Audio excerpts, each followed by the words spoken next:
All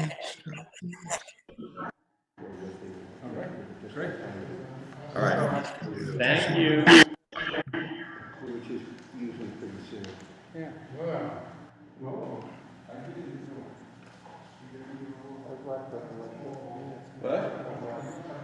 Hey, best of all possible worlds.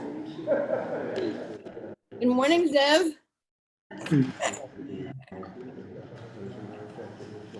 Morning, Jen.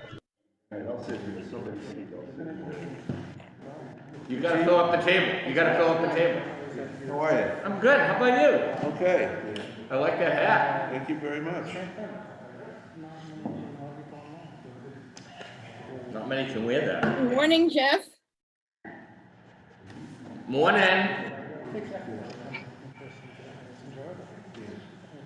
How's the sound right now for me? Sounds good so Okay. far. I'm gonna try in the back and see how the sound is, okay? I'm gonna go in the back and you tell me if I have to change the sound. We have a rabbi today. You know what? You have a rabbi every day, buddy. Hey. Good to see you. All right, I'm talking from the back and I'm making a point. And can you hear me? Nobody's gonna tell me? Can you hear me making a point now or no? It's okay, but it's very echoey. Very echoey. Let's change the sound. Good morning, Yeah. Wayne. It's our room. Our room is very echoey, so let's see if we have a different. Good morning, Jane. That's not what we want. Where's the sound? Echo canceling speakerphone. Do I want to go to microphone Realtek high definition? Jeffrey, there's no echo. All right, there's no echo for me, but if There's no echo for me. I have no echo. By the way, if Mike Reichgott talks, Michael, go ahead. Hey, Zach, how are you? Can you hear that? I hear an Where's echo. Michael? You're lucky, Zev. I hear an echo. Do you hear an echo from me, Jane? Yeah. I don't. Yeah, I think it's just the room. Just the room. Oh, God. I can change this out. Let me try one more thing. Let me do this. I'm changing the microphone setting. That's There you better. go. How does this sound? Better. Perfect. Perfect. Now I'm gonna go in the back and I'm gonna talk from the back. You're not- I'm right there. you're not. Oh, the echo is horrible. Can't really hear. Hi, Shayna. Yeah, you are. Yeah, you can say hello. Oh, hello. Hi, Jed. Nice to see you together. Nice to be together. She's violating my space. How you doing, Zev? I do, man. Good, good. Can you hear me? Barely, Better barely. before. Was Barely. better before. Is that better or not? No, it's better before. Better before. Better with the echo. You want it always. I love it. The echo is with us.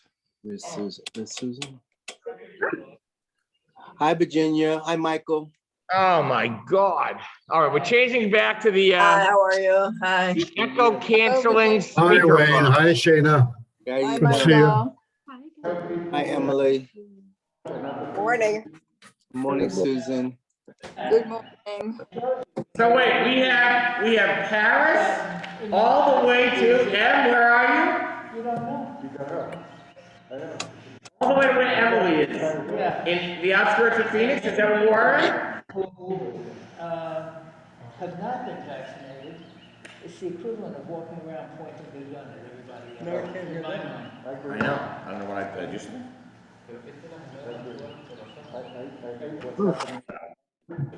This job. All right, we're gonna give it another few minutes. We have a virtual meeting here. Virtual. I'm in. Okay, just, I'll deal with this. How are you, John? Doing well, thank you. How are you? Okay. Good morning, Jack. Virginia. Good morning. Hi. Hi, who's that? Louise. Hello, How's Sarah. everyone? So How where are are you? you? How are you, Virginia? We're fine, thank you. How are you? Okay. Are you still in Paris? You know, Jay, we moved to Paris. That You happened a keep few months asking ago. the same We did question not go out every of week. Paris. I promise you, if I move, I'll let you know, okay? You'll be the first to know. No, I didn't know whether you had moved outside or not. No, still here. Great. How are things there? Where?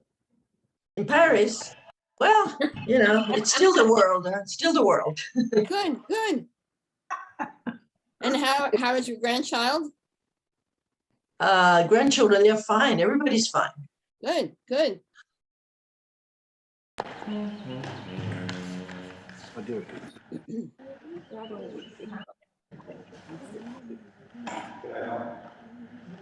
Jeffrey, did you see that piece Hello, Emily. How are you? about sites? I'm awake. I'm up.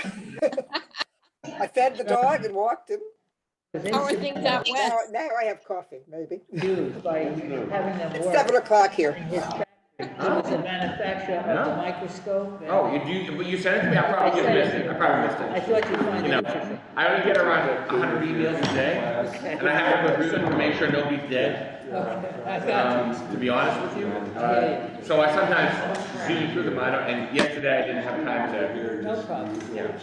By the way, nobody's dead. I'm glad to hear that. Oh, okay. But I don't know her name because they won't tell me yet. Good morning, Jack. Look where Shayna is. How cool is that? It's the coolest.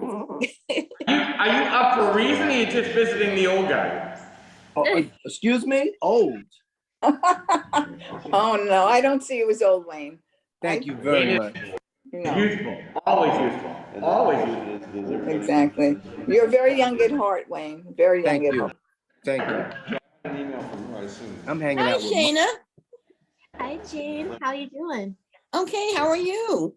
Very well today. Thank you. Nice to see you. Nice to see you as well. I assume it's that school. So we do have a meeting here. What time is it? 9:05. We're gonna wait one more minute, and then we're gonna get cooking. And we have, let's see, we have a good crowd online, not bad. 23 households. You know, do I market it or just the whole place? Very nice. Very nice. Well, that day. We have great Torah to study, as always. When were you supposed for student? She was probably, she wasn't in the last. Everybody here has a handout, yes? Everybody has? Yeah? You're very good. You're very good, sir. What's the pretty sure that's the case. So she was. So our running rule is, since we are a vaccinated crowd and we are as safe as we can be, so when we talk, we're gonna do this, if we're comfortable doing that. I'm very comfortable. We also have the door open and an air filtration system that's supposed to be just the best. But we certainly, so I think it's fine. If anybody's uncomfortable, you'll let me know, right? And it just helps in the projection. I would say everybody should talk like me, but I wouldn't wish that on my worst enemy. You don't want to sound like me. With this accent, who knew? We have great Torah. It is a Torah portion we've studied a lot. This is my file just on Parshat Vayetze, right? Excuse me, just on Parshat Vayetze ladder. So this is my ladder file. We have lots and lots of times we've studied this, including 2 years ago. And so we're going to dive into a specific focus, especially with understanding our theme of the journey home, this congregational covenant learning theme. But first, let's share the blessing. It's at the bottom of page 2, or in the middle. Join me. Baruch Atah Adonai Eloheinu melech haolam asher tishanu b'mitzvotav Tzivanu la'asot v'divrei Torah. Torah. Amen. Amen. Amen. It was so good to hear everybody. I'm muting you all. But not us. But not you. If you come here, you are never muted. I can try, but it just doesn't work. This is the ladder vision. We remember where Jacob has just been. We remember what he's just done. He has duped his father, perhaps, and clearly cheated his brother out of the rightful blessing meant for him. He's on the run. His mother packed him 3 sandwiches, brisket, and he is in the middle of God knows where, pun intended. And so our focus Koshi is really going to be about his journey. Where is he? Where is God? What does this latter vision and his leaving mean for him making the journey? How does it inform his journey?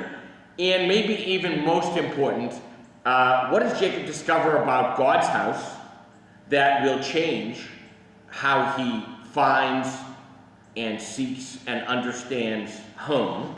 Home is in quotes.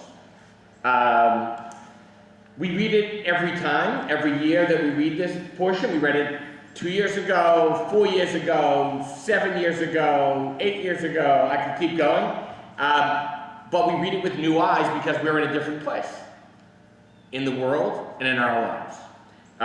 So we're going to read it, especially with these koshis in mind. You know the text well. Importantly, we're not going to stop at the end of the ladder vision. We're going to go to the rest of this chapter 28 because that's very telling and very important. Simon, how do you feel about reading? Yeah, I'll give it a go. Okay. And Jacob left Beersheba and set out for Haran. Coming upon a certain place, he passed the night there, for the sun was setting.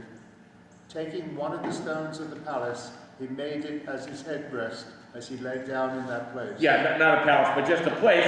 But I didn't ask the other sub-koshi as you're doing this, which is, where's Jacob? Where's God? Just keep that in mind. Where's Jacob? Where's God? Keep going. He dreamed, and lo, a ladder was set on the ground with its top reaching to heaven, and lo, angels of God going up and coming down it. And lo, the Eternal stood above it and said, I, the Eternal, am God of your father Abraham and God of Isaac. The land on which you are lying I will give to you and to your descendants. And your descendants shall be like dust of the earth, and you shall spread out to the west and the east and the north and the south. Through you and your descendants, all the families of the earth shall find blessing. And here I am with you. I will watch over you wherever you go, and I will bring you back to this soil. I will not let go of you as long as I have yet to do what I have promised you. So this is quite a dream. It seems like, you know, it just comes out of nowhere, but it's a very important dream. It might be the kernel or the core upon which Jewish spirituality and to some degree Kabbalah is built. Jacob wakes up. What happens? Simon, you did such a good job. Go ahead. Waking from his sleep, Jacob said, Truly, the Eternal is in this place, and I did not know it. He was awestruck and said, How awe-inspiring is this place? This is none other than the heaven of God, the house of God, and this is the gate of heaven. Rising early that morning, Jacob took the stone that he had put under his head and set it up as a monument. He then poured oil on its top. He named the place Bethel, but originally the town's name was Luz, right? Like near the end, right? So clearly, Jacob has had an encounter with holiness, maybe the Holy One. And then the next thing out of his mouth. We finished? Simon? Jacob then made his vow. If God is with me and watches over me on this path, and I am taking the path that I am taking, and gives me bread to eat and clothes to wear, and if I return safely to my father's house, then will the Eternal be my God. And this stone that I have set up as a monument shall be a house of God. And all of that you give me, I will dedicate a tenth to you. Right. So he's giving a tithe. So we read this and we wonder lots of things. I'm going to ask you to try to focus in on your direct shot commentary on. So in this moment of Jacob's encounter, where is Jacob, especially in relation to God? What strikes you about this encounter? Anything from the dream itself to Jacob's response, right after the dream and thereafter. Where's Jacob, where's God? Okay, Please. Jeffrey? Hold on a sec, Susan, I got Lisa Birnbaum right here. So there's a lot of Hineni, which remind me of Hineni, like the ladder is here, the angels of God are here, then God is here, and then he says, Hine Anaki, that I am here. Yeah. And so he's right there. So Lisa is doing exactly what a grape shot reader does when they comb the text. This is a word from Everett Fox, comb the text. You look at the Hebrew and you see what the repeating words are. So she just noticed there are 5 Hines in 6 verses, maybe 7. And that says a lot about the direction. I am here, here it is, behold, Hine, I'm here. That says something about the nature of the exchange. Excellent. I'm going to call on Susan because you had a key. Thank you. What struck me, and if you remember, that's how I met you, was studying Jacob's Ladder, the first course 27 years ago. But what struck me now is the angels are coming up from the earth. And he's got his head, of course, Kabbalistically on Malkut, the stone, the earth. So what it's saying to me is that the angels, God's angels, are here with us in every moment on this earth. So I'm gonna keep going back to the key question or the key, really understanding, which is here's Jacob, where's God? Jacob is somehow experiencing the bridge between heaven and earth, and it seems to be bridged by angelic presence. Right? Yes, and it's starting from the earth. So here we are at home. And they don't stay up there. They go up and down. This is the home of the earth, of the angels. The earth is a home of angels, and this is the first time in 27 years I saw them. I love that. Bob Coulter, then Elaine, then I'm going to go with Jed and Jake and Emily. For contrast, God here the text keeps referring to God as the eternal. So God is not localized in time because he's the eternal, but in here he's fixed in a place. Very important. Bob Coulter said, God is the eternal, but here God is fixed in a place. God is in a very specific location. The name of that location? We don't have a clue. It's no place until Jacob names it. And yet. And, wait a minute, Clarence, and yet.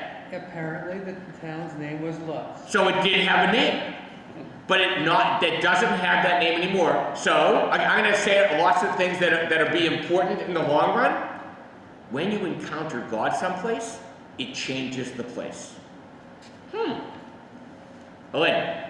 I see a contrast between the encounters with God of the other 2 patriarchs, where they were directly addressed by God. Here, God doesn't directly speak to him. He has a sense of the awesome nature of the place and the encounter, and yet, unlike Abraham, who with that encounter became submissive, he has a bargain.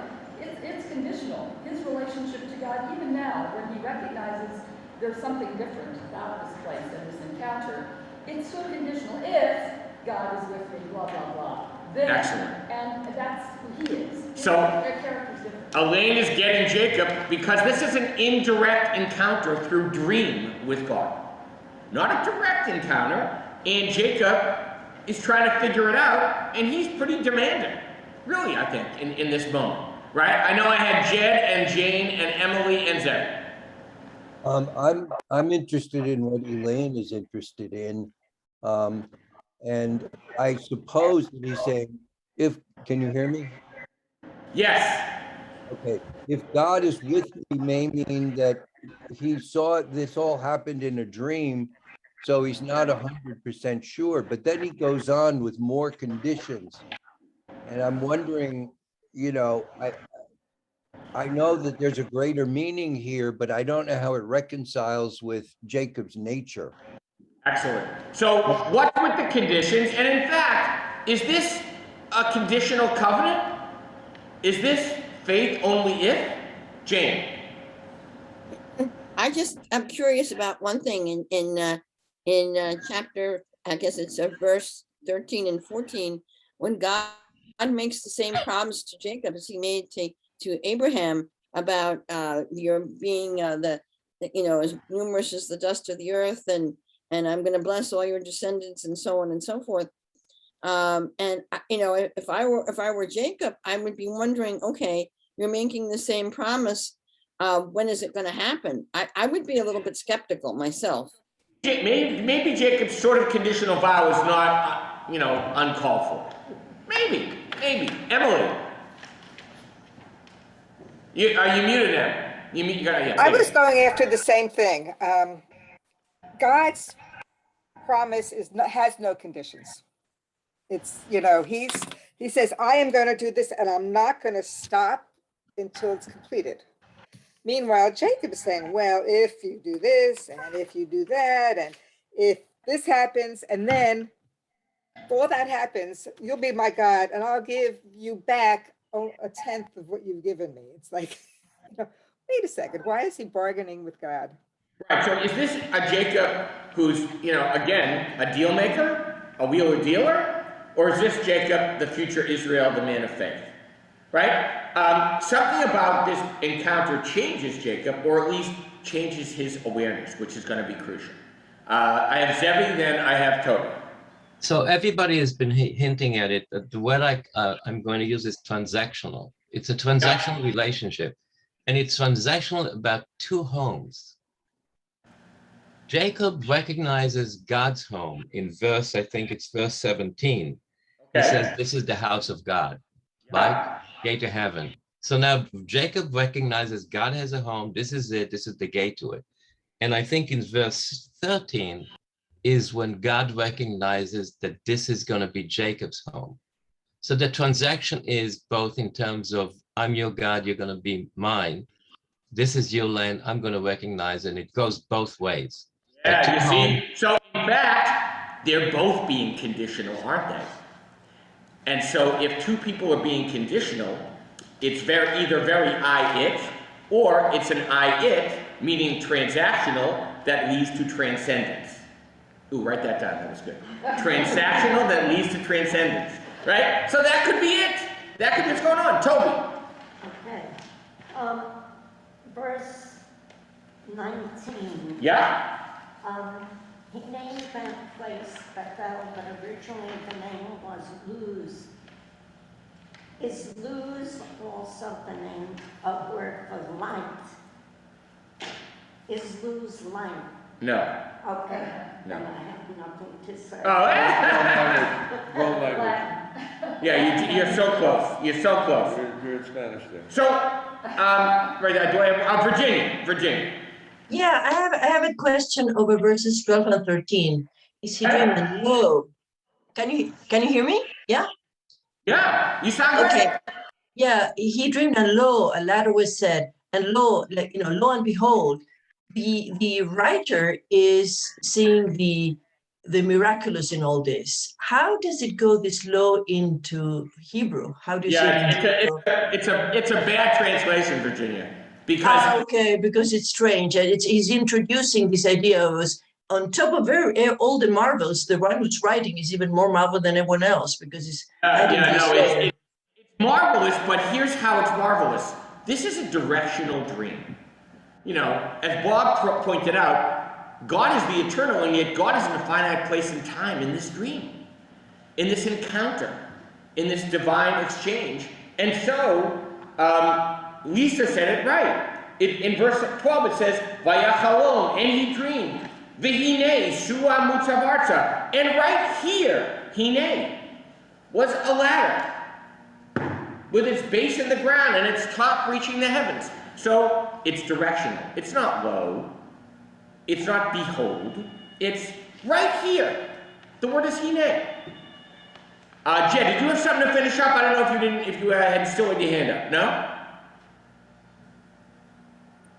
I would like to go back to what Zev was saying, and I don't understand how God's part of the discussion is conditional. Okay. All right, I love that. I love that. Zev didn't say that, by the way.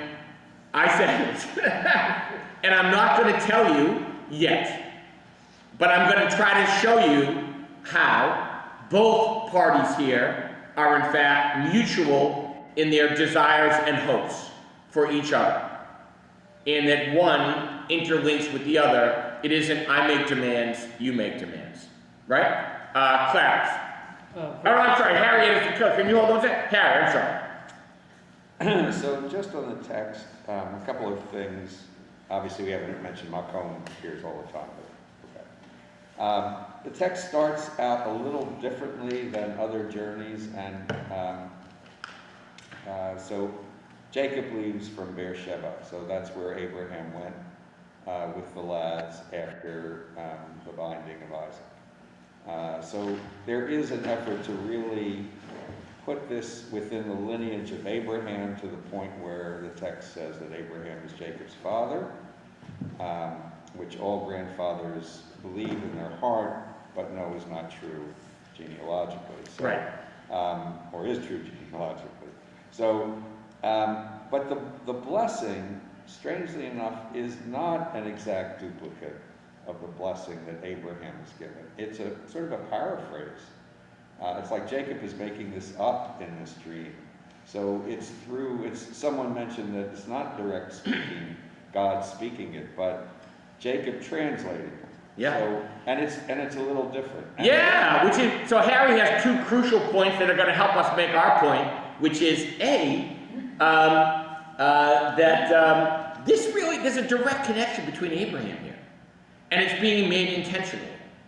And then the third point is like the text writer said, oh, I forgot, we should have started out the way we started out the Akedah. Then at the, towards the end of verse 18, Vayesh Kem Yaakov Baboker. So, I forgot about that. Oh, so same thing. Got up in the Same morning, thing. and then Vayikach et, instead of Hamachelet, he takes a stone. Yeah. So it's again this other effort sort of to parallel and bring it within the Abrahamic. But your take could be, Jacob's pretty smart. He's decided to make this text up to sound, to make sure that he's in the right line. And it's not Esau. So there we go. And of course, the im, we're putting a lot of effort, a lot of emphasis on that one word and how it's if rather than... And the word im can be translated? Something else. As, yeah. That was my question, actually. Yeah. So the word im that everybody thinks is a conditional if could be as. Now that. Now that God, blah, blah, blah, blah, blah. Right? Michael. So why is God negotiating with a Ganef? Why is God negotiating with a Ganef? That's, first of all, such a good question and alliterative, too. I love that. But beyond that question, why is it always the second son? Yeah, you're right. There's a lot of usurping here. It's a repetitive story. It's always the second son. Yeah. And I don't understand why. I think it's all the same story repeated over and over. Every generation. Right, Bob Coffey, you have a quick one? It's always the barren wife, too. It's always the second son, always the barren wife. It's the upsetting of the usual expected relationship because it emphasizes God's role in history. Right. So I'm going to go back to what Michael said, but he said it almost as an offhanded comment. Why is God negotiating with the Ganef? So you know where Jacob's coming from. I said at the beginning, and we got to go to the Remez in a moment, but here's the key. Something about Jacob on the run, fleeing from family, not knowing where he's going, having this encounter, changes his direction, changes maybe how he walks, and his understanding of where he's going, aka what it means. And who he is, Jeffrey. But I think foundationally. The last comment before we go to the remes is gonna go back. I've had my hand raised for a while. Oh, go ahead, Susan. Okay. Over the years, it's always been God was in this place, and I and another and another I, and in this interpretation, there's not. But I think that's very relevant because Jacob, when he says I and I, says to me that he's coming from another place now, much more evolved than he was before. He's coming from a spiritual I, as in Kabbalah, you go through, different selves, and this is a higher quality of himself now. Yes, he may be. I am intentionally not even going to consider the verse that is usually our focus, so I can give the study a different feel, because I want to focus in on, decidedly, where is Jacob, where is God in all this, and how does that inform his journey? Clarence has the last. And this is what I'm talking about is Jacob feeling at home in himself now. Yes, but you know what? I don't think he does. No. I'm going to be honest with you, and we're going to see why. So be patient. I'm going to get you. So within the construct of, within the Abrahamic line and the notion of father. Yep.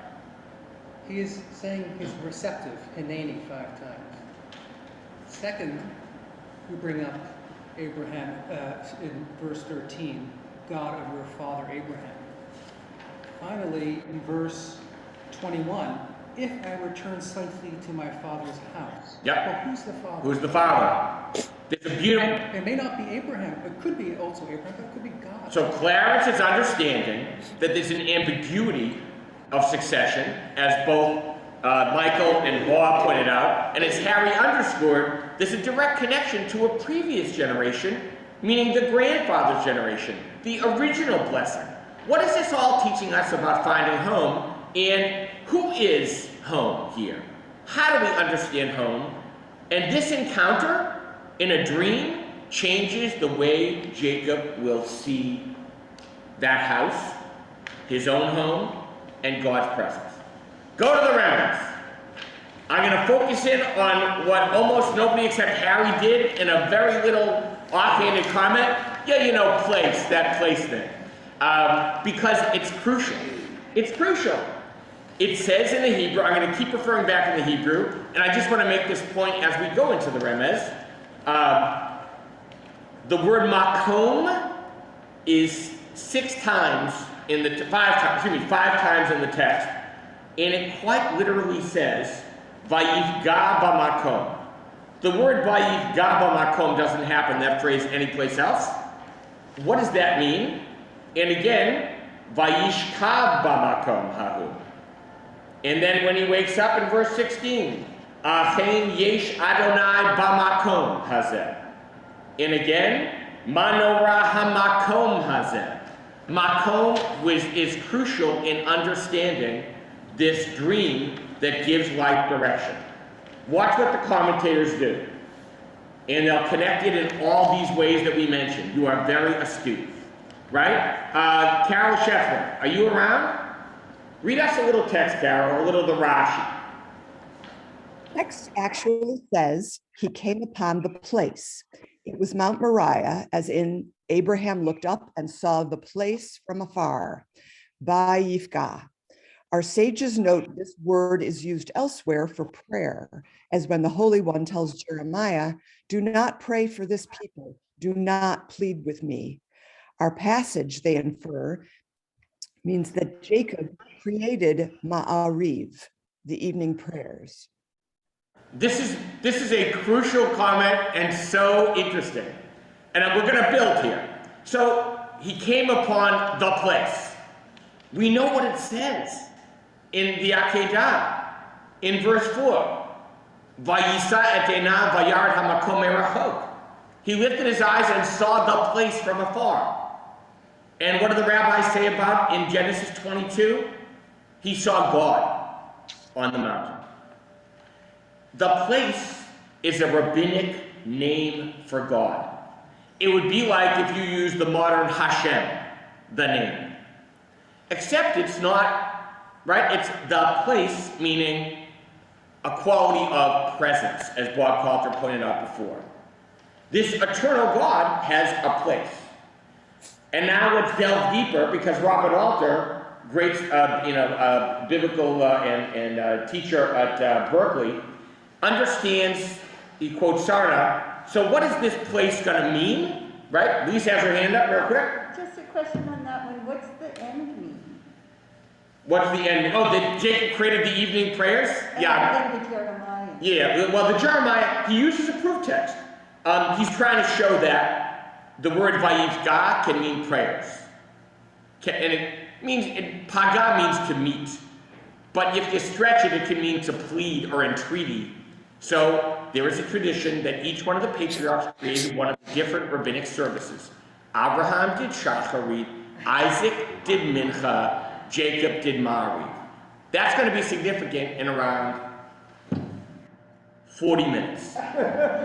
So keep it on the back burner. We have one of those Viking stuff. The altar. Somebody here is reading the altar. When did we start? I don't remember. Michael Reichhart's going to give us the altar. The altar, a certain place. Though archaeological evidence suggests that Bethel had been a cultic site for the Canaanites a century before the patriarchs, as Nachum Sarna says, the site is no more than an anonymous place where Jacob decides to spend the night. It is noteworthy that place, Makom, occurs 6 times in this brief story. In part, it is a tale of transformation of an anonymous place through spiritual vision into Bethel, a house of God. Right? So, because of the vision, this becomes the house of God. Elaine Chapman. I just have to say that clearly Macomb has had a powerful meaning through the ages, because when the Jews were expelled from Spain and were able to find refuge in Amsterdam, they called Amsterdam Hamacomb, because it was the place of salvation, hope, whatever. And to this day, Mokum is used in Amsterdam to signify the place. Mokum That is such, I did not know that. Like That is, Big Apple. oh my, did everybody hear that historical note? That in Amsterdam, right? Right. So they call, so Makom or Mokum is? It's like the Big Apple. They call Amsterdam Mokum. Mokum, the Big Apple. So why is that so significant? Because not only at times of salvation, but at times of sorrow, what do we say to somebody who's a mourner? We don't say God. We say, Hamakom Yenachem Otcha. May the place comfort you. Somehow, this sense of fixed and finite place where the dream happens expands God's ability to be in every place at all times. Why? I want to see if we can go through this, and then I'm going to open up comment a little bit. So this place is the house of God. The Chizkuni just explains the Rashi, right? Harry, give us the Chizkuni. Chizkuni, Rashi notes that Jacob should have prayed there at this place, but it was not Mount Moriah, it was Bethel, where Abraham built an altar and invoked Adonai by name. Yeah, so what are all the commentators doing? They're trying to assign this place with what they think is most important as another place. The word place happens in the text, right? It happens in Genesis 12, it happens in Genesis 22. They say, oh, that place is this place. The word makom associates it with that. And so they're trying to build the case that this is not just some anonymous place. Maybe, maybe not. It sounds like it did have a name, Luz, where Clarence clearly has spent the night. But the rabbis understand that the anonymity of the place adds to its transcendence and its spiritual depth. So, Vayivka b'makom. Zevi, you want to read us Vayivka b'makom from the Midrash, Bereshit Rabbah? Yeah. Rav Huna said, this is the name of Rabbi Ami. What is the reason that we give the Blessed Holy One the name Makom?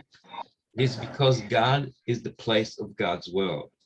Rabbi Yitzchak said, we cannot decide whether the Blessed Holy One is the place of the world or whether the world is the Blessed Holy One's place. However, when Moses said, Adonai, you have been a place of refuge for us throughout the generations, we were taught that the Blessed Holy One is the place of the world and not vice versa. What the heck are they saying? What are they talking about? Michael Feinberg, help us.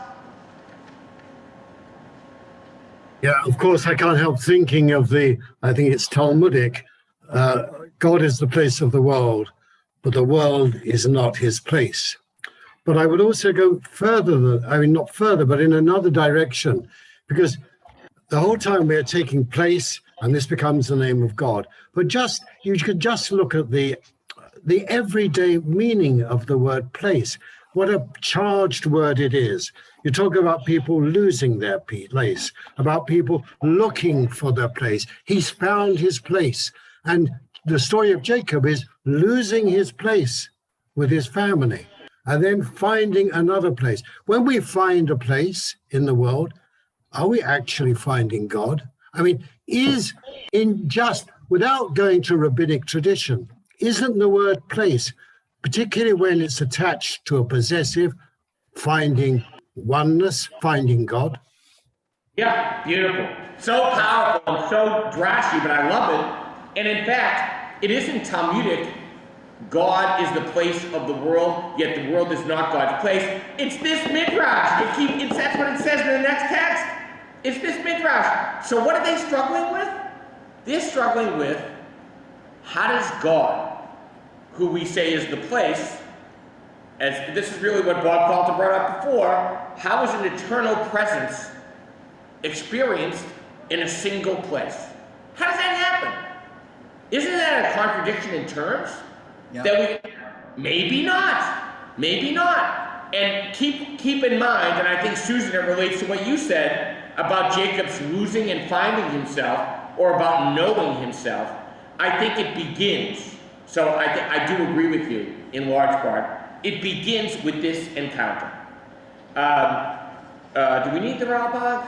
It's very Kabbalistic, Jeffrey. It's very much about being receptive to God and where you are in the world. I totally agree. That's Kabbalah. Yes, it is Kabbalistic, but before Kabbalah, there was Jacob. This is kind of emblematic of... Rabbi, isn't it? Hey, hold on a second. I got Bob Coulter asking a crucial question. This is kind of emblematic of the way the Jews think of themselves. I think that they have a universal God, that they're a discrete people that came from a particular place. Christianity doesn't have this. They're universal. So Bob Coulter made a great point, which is, in a way, it's almost a social and theological understanding of Jews, that there's this sense of universality of God, and yet a very particular. That also means that they have the true God if it's the universal God. I'm not going to repeat the second thing Bob Coulter said. All right. But it's part of the thinking. Yeah. So, but it is the struggle between those two. Jane, you had a question or a comment, quick? Yeah, I was just gonna say, like Jacob, isn't God where we find him? I mean, in other words, he is everywhere in the world, but like Jacob, isn't it where we discover God as to where he is? Yes, but think about it this way. Jacob encountered God. Look what the Rabbah says, which I wasn't going to quote, but I'm going to throw it in. Place here is an allusion. Now again, everybody's quoting a different text. The place that the Lord God will show you, or will choose. That is the place most suitable for divine overflow. So what are they saying? The reason Jacob had the dream here, in Mukam, I love that, was because this place was somehow, because of what it was before, maybe because it was a cultic site, It was ready for it was supercharged. It wasn't an accident that he stopped here, the Midrash would say. Maybe, but maybe not. So now to affirm, Jane, what you said, Jane, read the Pirkei de Rebbe Eliezer. Which one? The last one in the top section, Pirkei de Rebbe Eliezer. Okay. Makom, the place that is God. And why is he called the place? Because in every place where the righteous are, God is there with them, as it is said, in every place where I mention my name, I shall come to you there. So God is transcendent. God is not limited to a single place. Wherever we call on God with sincerity of heart, that's where God appears, or is heard, or experienced. All right, I have Zebi, then Arnie. So Jeffrey, I'm gonna go to verse 13, which there's no commentary on, but I'm wondering if you read a commentary about it. Because in verse 13, God says to Jacob, and I will bring you back. Instead of makom, he says adama, which means soil. And I think it's very personal. You know what he's telling him? He's telling him that I will bring you back to be buried here. After Egypt, right? It is predictive. I will bring you back to this soil. This is where you're going to be buried. Yeah, you know what? In Tanhuma, I read it a week ago. There's a midrash that says almost the same thing. He's promising Jacob he'll be buried in the Holy Land. Yeah. So you are right on target. You are, in essence, around 800 years old now. Which is done, right? But yes, but here's what, and Steve Marcus noted this. This is a promise of covenant that Jacob has put, as Harry said in his own words. Why? Because Zadie, his grandfather Abe, talked about it all the time. Now Jacob has it so internally in him, he dreams about it. But for him, it's land connected. The covenant is God, people, land. It is intricate. That's why Jacob was afraid to leave and go see his son Joseph, even though that's where the food was. So now we're going to zip to Jacob's initial response. Right? Oh, I'm sorry, Arnie, and then Jacob's response. Sorry. So what troubles me about this dialogue is I can understand if you encounter God in a place that elevates your spirit or brings you close to it. But what about these terrible places like Auschwitz and places where people are visited by horrible things? What's the struggle there in terms of encountering God? How does that fit in with this conversation? You know what? Normally I would say to Arnie, why are you asking such a question that's so far afield? But actually, Arnie's asking a great question that I can't answer, but Gordon Tucker will. So if you wait 28 minutes, you'll get an answer. What about God's placeness, God's presence in the most horrific places on earth? Dave Zabel had his hand up a long time ago.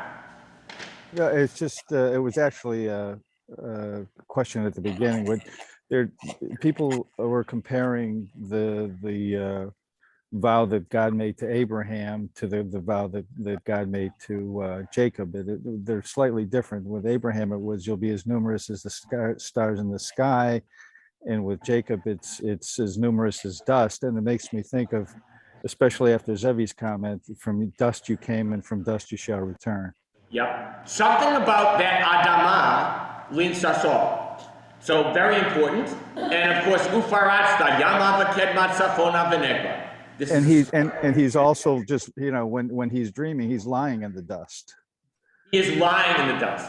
So he's a part of the dust. He realizes his mortality in the face of eternality. Beautiful, beautiful. I got to go with the text otherwise. So verse 17, 19, notice I'm skipping over that key verse that Rabbi Kushner wrote a whole book about. Adonai, Achen Yesh Adonai b'makom hazeh v'anochi lo yadati. But he wakes up, and what does the text say?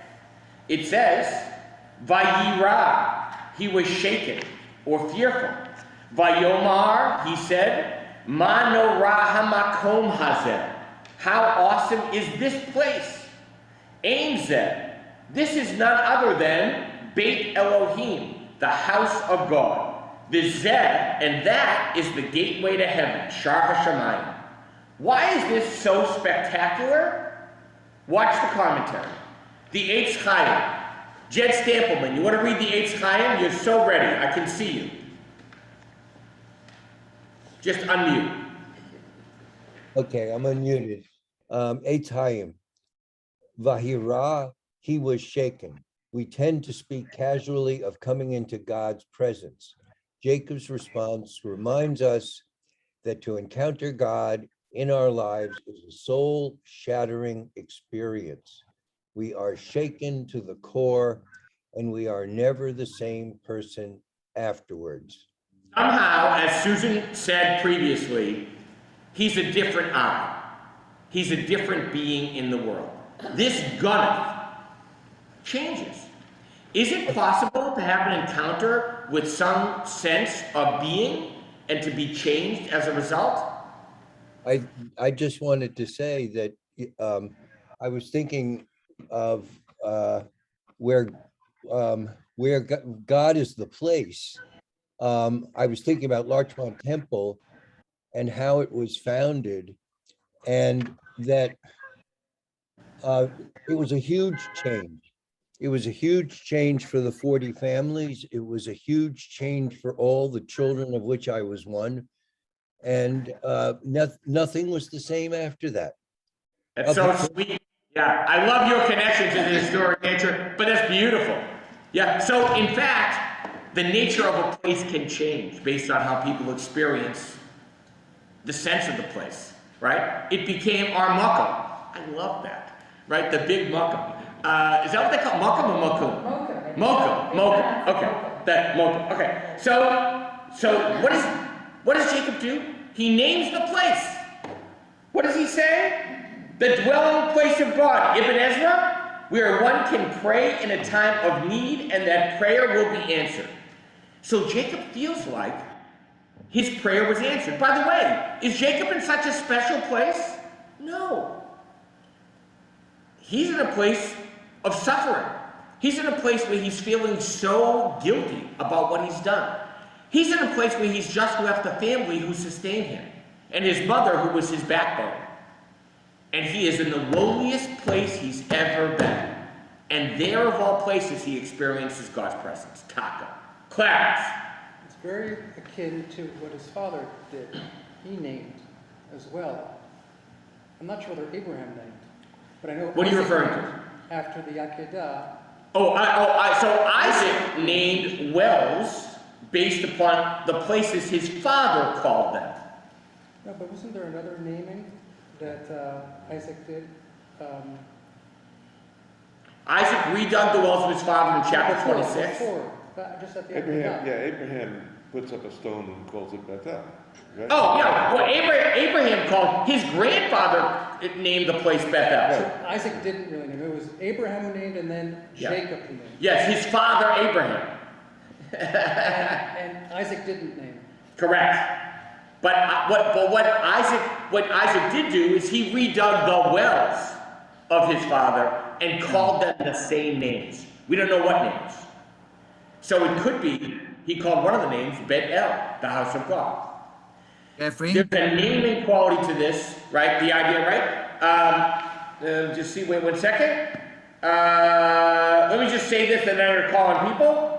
Actually, no, let me call on people first. I want to go from here to there. So Jack and then Zevi had his hand. You know what I find through this whole situation is that it is really the marking of people, of a country, of everything basically that is essential to create a community, and it goes systematically. You know, a place, this, that, the people, and it creates a link between everybody, and the architect of that is God. I love that, Jack. I love that. And it's very interesting. A community is not a congregation, meaning a community isn't an address, right? As Professor Hoffman teaches us, a synagogue is not a building. It is the set of sacred relationships and the equally sacred acts that flow from them. Meaning, somehow, this is establishing a community of Israel, as Bob Coulter intimated, that is universal in its scope and particular, not geographically, but psycho-spiritually. We're going to get back to that. I was just going to say, when you're talking about God being eternal and the place can just be expanded to being everything, all over, everywhere. So Lisa is saying something for which I have to make her read a line, because she opened her mouth and she said it. So read, skip the Haktab HaKabbalah, go to the Weiss Ashkenazi, who are the two, this is Andrea Weiss and Tamar Ashkenazi, who translated the Women's Commentary. The vision results in a new perception of his environment as Bethel, the house of God. What changes with Jacob? His vision. He has a dream and he sees the world differently. He realizes, oh my God, God is every place. His understanding of Beit El is different, somehow. Now, is he really seeing God? Is he a pantheist all of a sudden? I don't think so. But he has a new way to see his world. That's big. So how could he say, if God does all these things, and if I make it a success in business, then God will be my God? Maybe he's not saying that. Look at, first of all, the Abarbanel will say just that thing, right? Carol Scharf, you want to give us the Abarbanel? Are you with us on 2021? Got to unmute Carol? Yes, I am unmuted. Hold on. Okay. How can Jacob say? How can Jacob say that if all these things happen, then Adonai shall be my God, implying that if he did not come home safe and sound, he wouldn't be. Jacob's grandfather Abraham never did anything of this kind. On the contrary, he was tested numerous times and stood up to every test, never setting conditions for his faith. So this compares exactly what Elaine did, which is comparing the visions and the way God spoke directly to Abraham. There was direct communication. Jacob has dreams. Can Jacob be sure? So watch what the Zohar does, the mystical book, right? Not written by Shimon Bar Yochai in the 2nd century, but written by Moses de Leon in the 13th century, we know. Watch what the Zohar does, okay? You're doing so well, Carol. Keep reading. The Zohar. Did Jacob. Okay. Did Jacob really doubt the fulfillment of divine promises? Of course not.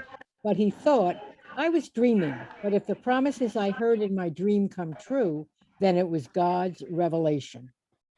So he's saying, I think I experienced God. It was a crazy dream. It felt so real. Maybe. So. And by the way, you could translate im as when.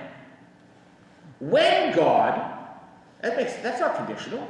That's, I anticipate this dream to come true, but I'm still questioning it. I'm not sure.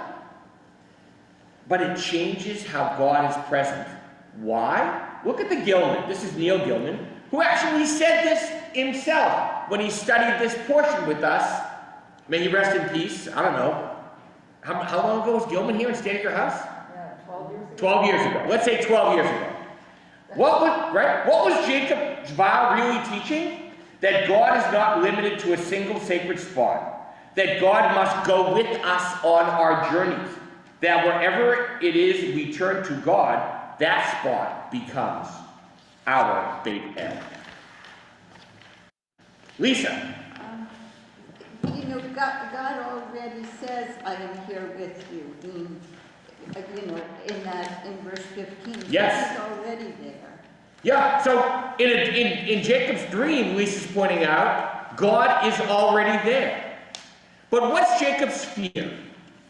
I'm going to leave this place. Will God be with me there too? Could God be with me in the depths of hell, wherever who knows what I'm going to experience?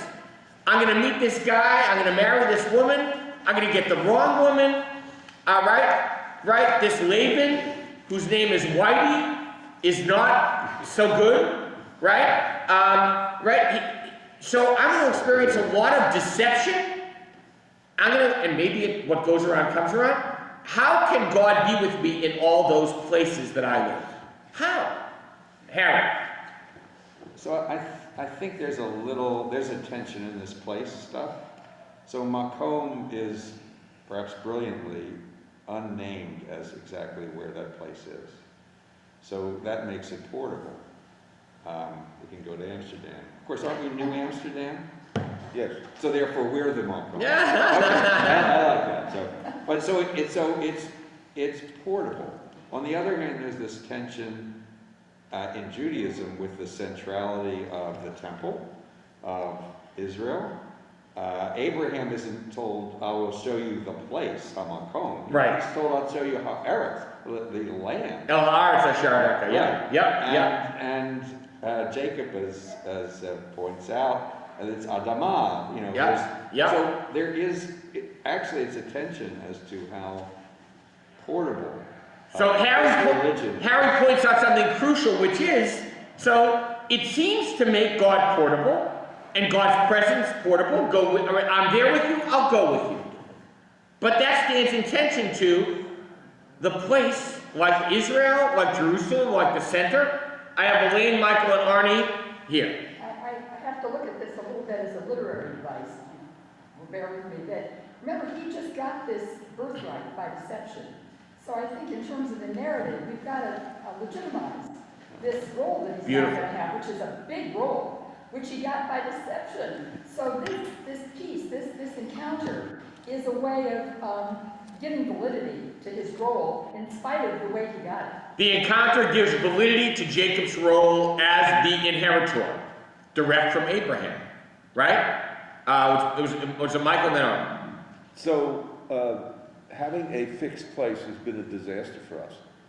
So first temple to Babylonians, the second temple to Romans, right? We have Ashkenazim all over Poland and they wind up in the camps. And so it's only when we get distributed that we're actually safe. Right, so ufaratsta, spread out. Maybe that's supposed to be beyond the land. So, and maybe it's supposed to be not a physical manifestation at all. You know, I'm having a very hard time with this place concept. What goes through my mind is, let's say you've been to a place that's horrible, not just a camp, but a premature death of a loved one, or something that we can all relate to that's happened to us. Yep. After that happens, you plead for God, help me, do what come with me. How do you get past that feeling of you've abandoned me? When I needed you, you weren't there.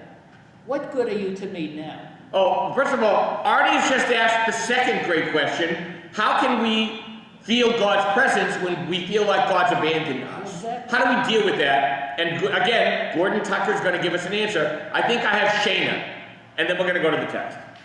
Well, no, Jeff, it's Wayne. It's Wayne.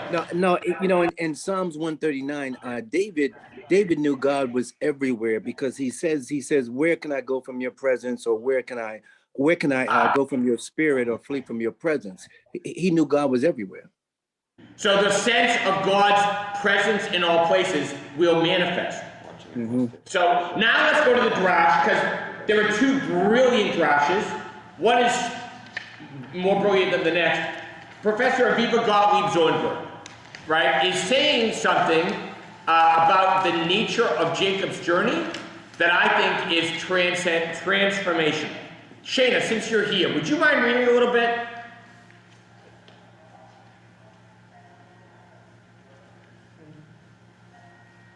Shayna, does your father have the text?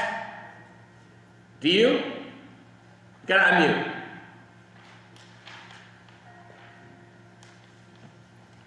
Okay, there we go. I'm so sorry.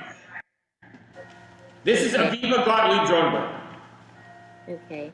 In order to find the house of Israel, Jacob leaves his parents' home. A unitary innocence is abandoned. Jacob is imagined as characteristically inhabiting inner spaces earlier in life.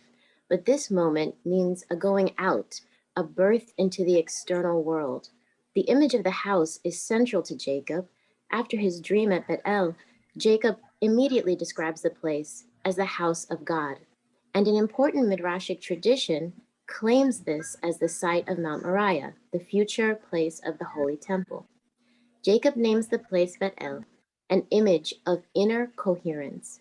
The Talmud even affirms that the Holy Temple is called the house of the God of Jacob, Isaiah 2 and 3.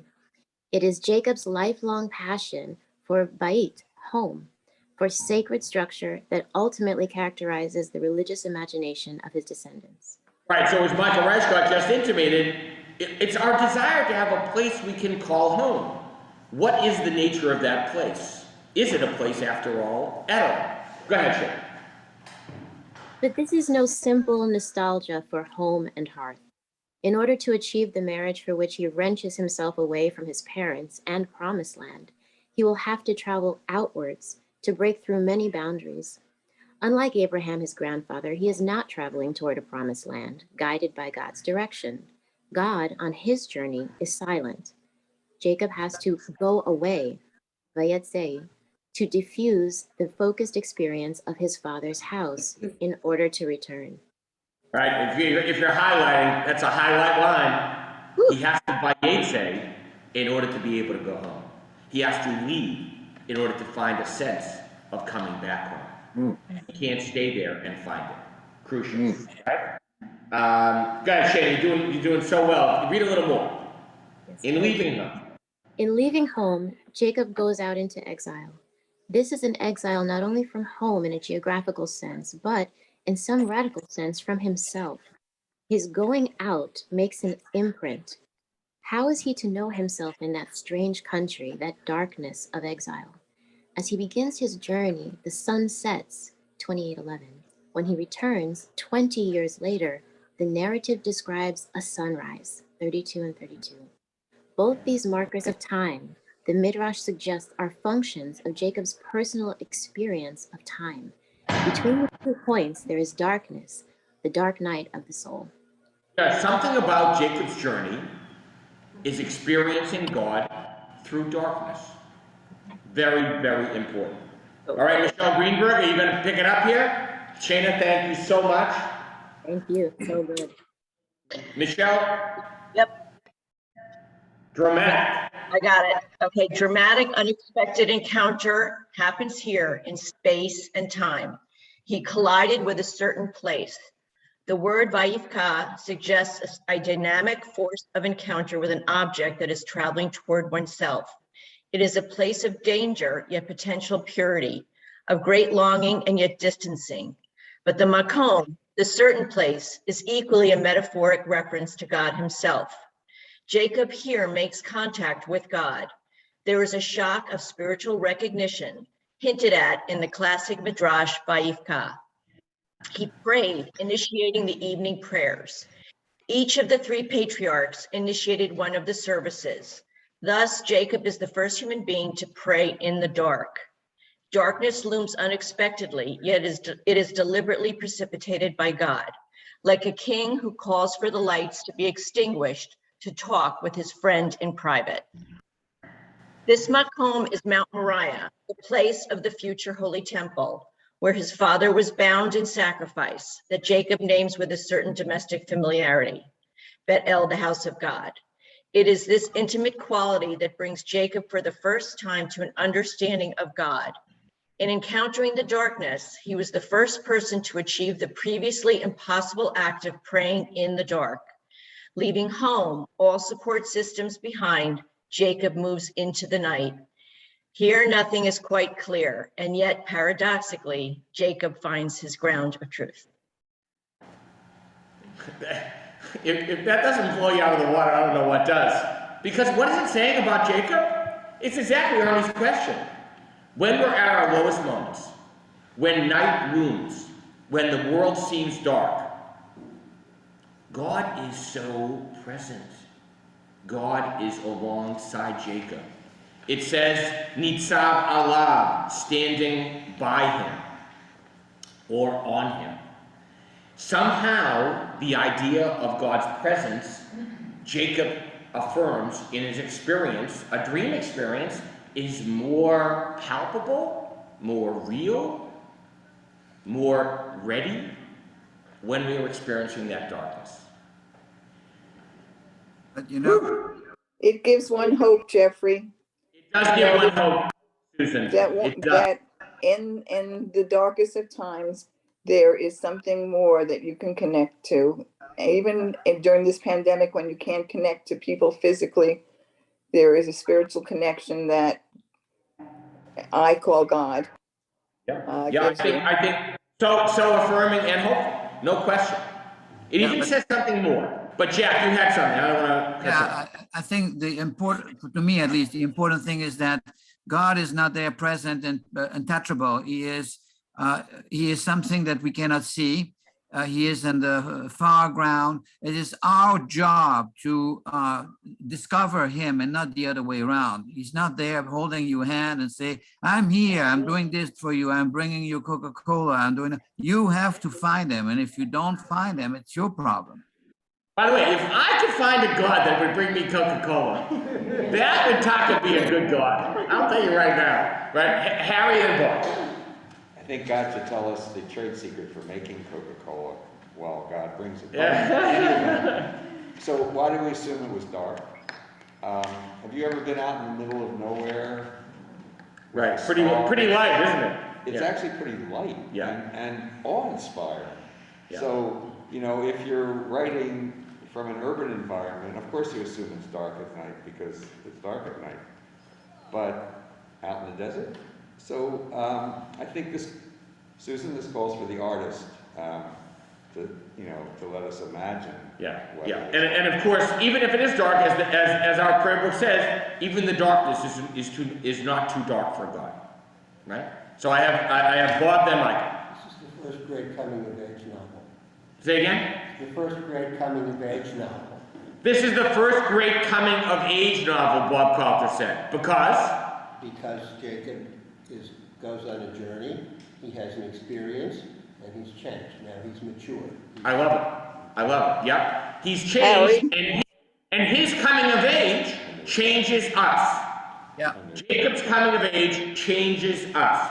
And it changes how God becomes a place for us. Is it possible to look at the whole Tanakh as a kind of a coming of age novel? Sure, absolutely.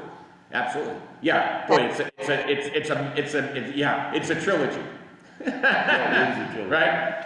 Michael Reichbach. I want to reference back to the question about how to deal with the darkness. Yeah, how do you deal with the darkness? Yeah. It's a metaphorical darkness. It is the darkness that you're talking about. It's yep. those places where you are so overwhelmed by what's going on in your life or whatever, that you're unable to function. And so it's an interesting idea of finding something inside that allows you to come out of that. Right, so first of all, if you missed Michael, great comment. It's a metaphorical darkness. And how do we, the hope is finding something inside to help you come out of that. It might not be inside, right? John and Jed, is it possible to wait till we share the soda? I think it's important to do it, okay? But you know what, John Gordon, I was going to ask you to read anyway. So, will you start us with the soda? This is the brilliant Gordon Tucker, who's going to be almost heretical, right? So, I didn't teach you this, by the way. If anybody gets me in trouble on this, it wasn't me, okay? It's Gordon Tucker. Go ahead.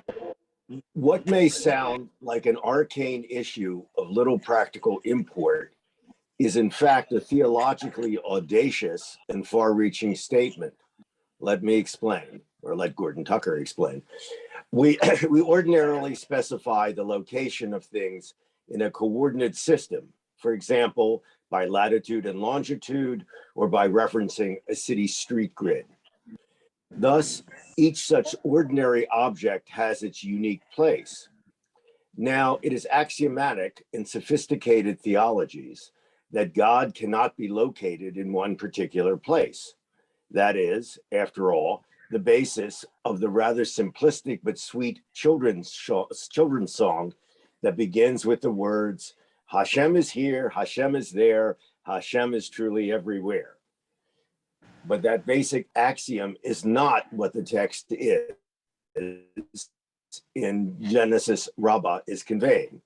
Instead, it is making the bold claim that God cannot have any coordinates at all, not finite ones or even infinite ones, as in Hashem is truly everywhere. But that is because God is the coordinate system. Don't miss this. God is the coordinate system. What could that mean? Give us another paragraph, John.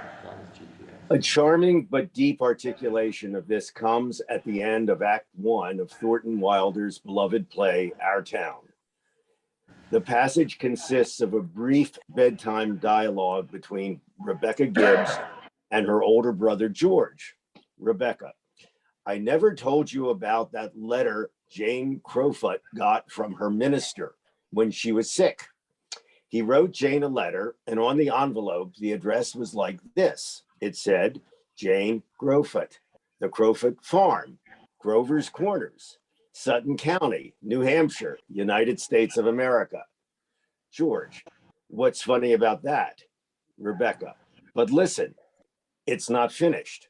The United States of America, continent of North America, Western Hemisphere, the Earth, the solar system, the universe, the mind of God.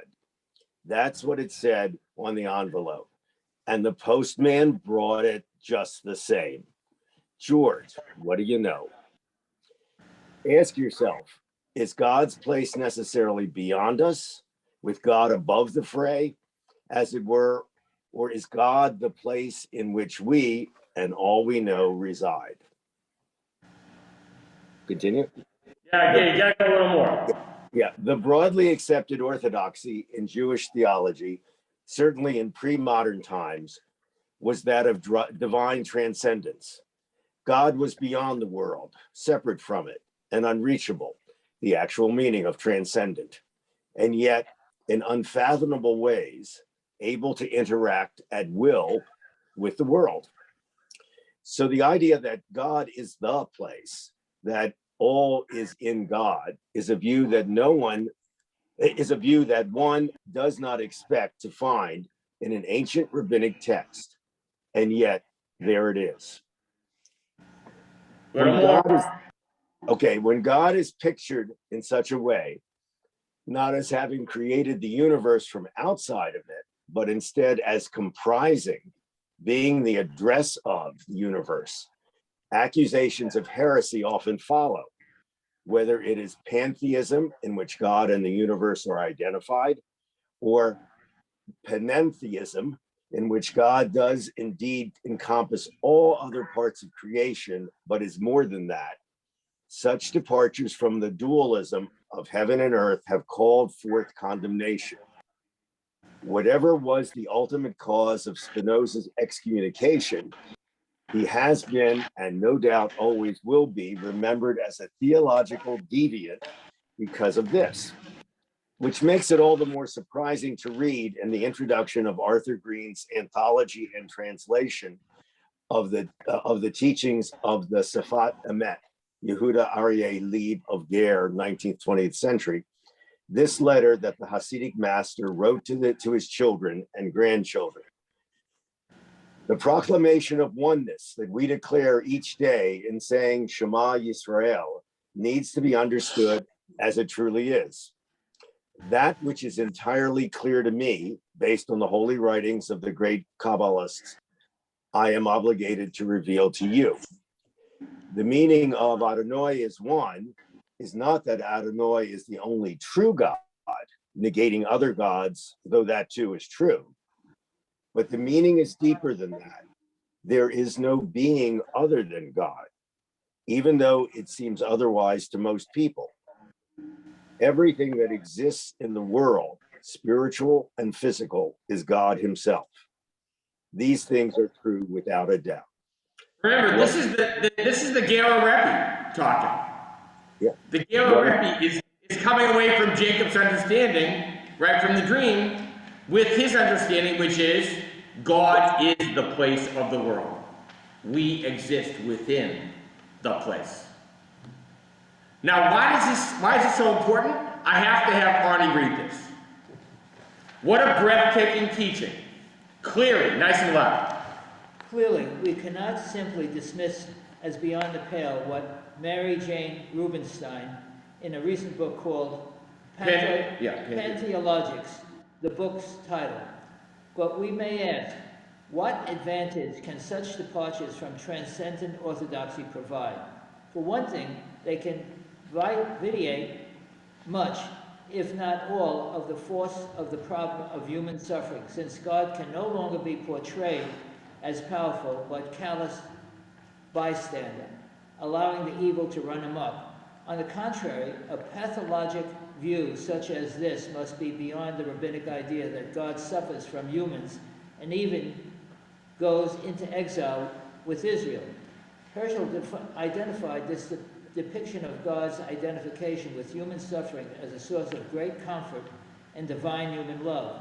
And in addition, there may be an ethical advantage as well, and I will let Rubinstein's own words on this subject make the point. This is not at all to say that suffering, extinction, oppression, and violence are not pathologic concerns. To the contrary, the abandonment of extra cosmic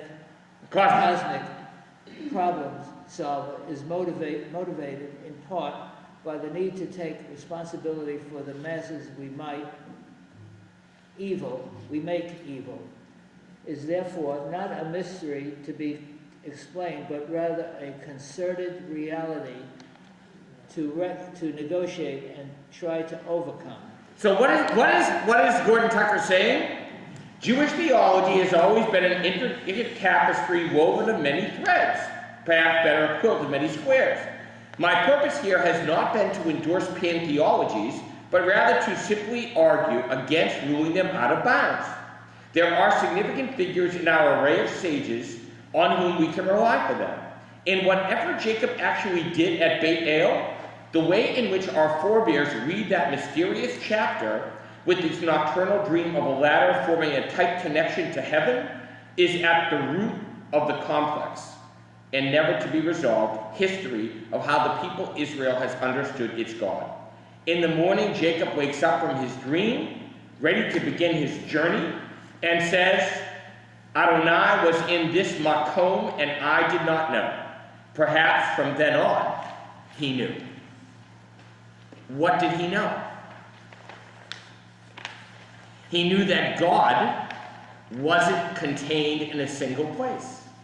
Yeah. He knew that God's presence is with him in the darkest moments of his life. Right.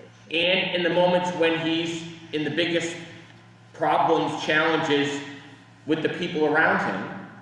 He knew that God was bigger than any one place, and yet he called that place Beit El, just like his father had. What else did he know in waking up? What else did Jacob... Go ahead. Well, I've been waiting to say this because I was struggling at the beginning with, has God fulfilled his promise? As he says in 13 and 14, I think that's where it is. Yeah, that I'm going to spread you out over, from the east to the west, to the north, to the south. But now my understanding of this is that we are God's people. And it is, actually God has now brought himself to people. He says, I'm here, whether you're suffering or whether you're happy. And how you are spread out is by being part of the world I encompass. And wherever you go, that will be your, in a way, kingdom. It'll be your nation. Your nation goes with you and every one of you.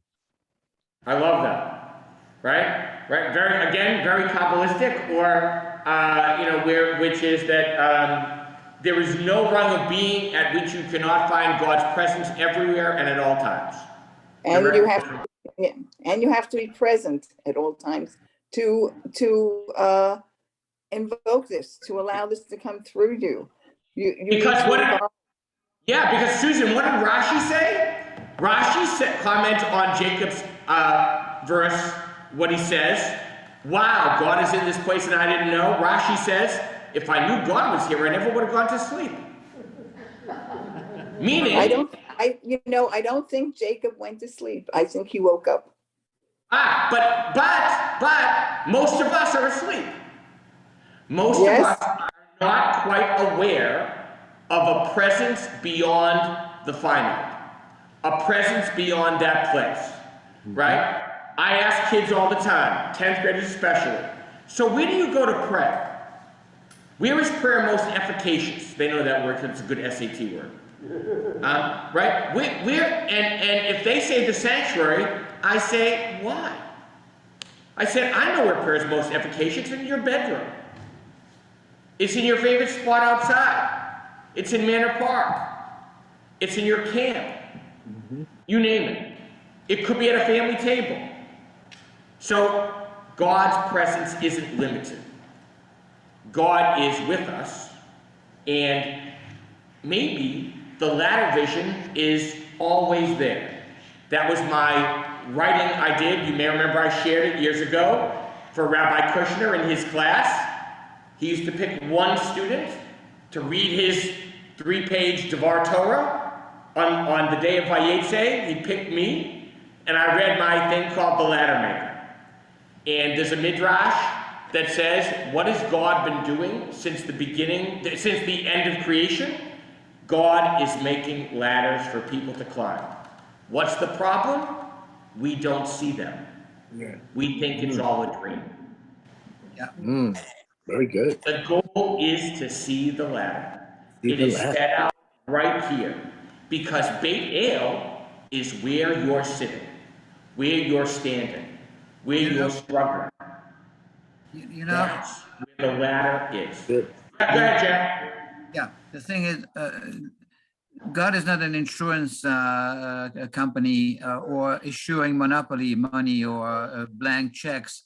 So it's very easy to say, oh, God is around me, whatever. But whenever you feel in despair, why isn't God here? Why doesn't he help me, etc.? Well, because you have to do your share. You have to do your work. It doesn't come to you, and if you are not receiving or feel that you are not receiving it, you get angry at God. No, but here's the thing. If God is the coordinate system, I heard Harry say it, I wrote here SPS, right? If God is, right, our GPS or our SPS, our spiritual, right? Right? It's our system of coordinates. God is actually how we make it through our lives and make our world more holy and whole. It's up to our response. Can we read the signs? Can we negotiate the terrain? Can we see the ladder? Yeah, but that's faith. Next week, my friend Rabbi Billy Dreskin will be in this room. I will tell you, it's online, you can do it online, but if you can be in this room, Billy is going to lead a Chevrah Torah session, which will change your life. Harry, last comment. When we're online, where is Hamakom? When you're online, where is Hamakom? That is such a good question. The front page story about, the transformation of religious practice because of the internet. So the internet is placeless. Yeah. So Harry's pointing out that in a way, the internet and our ability to connect is a manifestation of Hamakom, of God's presence and the place. Not bad. Michael, real last comment. Real last comment. I just want to say I'm amazed at the reflective ability and the psychological astuteness of the people who wrote this stuff. Yeah. Yeah. I mean, it is just amazing. Yeah. The language is interesting, but the commentators who struggle with it, they're struggling in the way we are, but they're opening up worlds for us, which is great. All right, guys, have a Shabbat Shalom. It's great to see everybody. Great. Shabbat Shalom. Thank you, Rabbi. All right. Bye, everybody. Shalom. Have a nice week. Have a good Bye, week. Mike. Shalom. Virginia. Harry? Hey, Jeff, is that a pink shirt you got on? Listen, I'm always trying to give a little bit of, I know. I gotta end the thing. Let's see. And see you guys.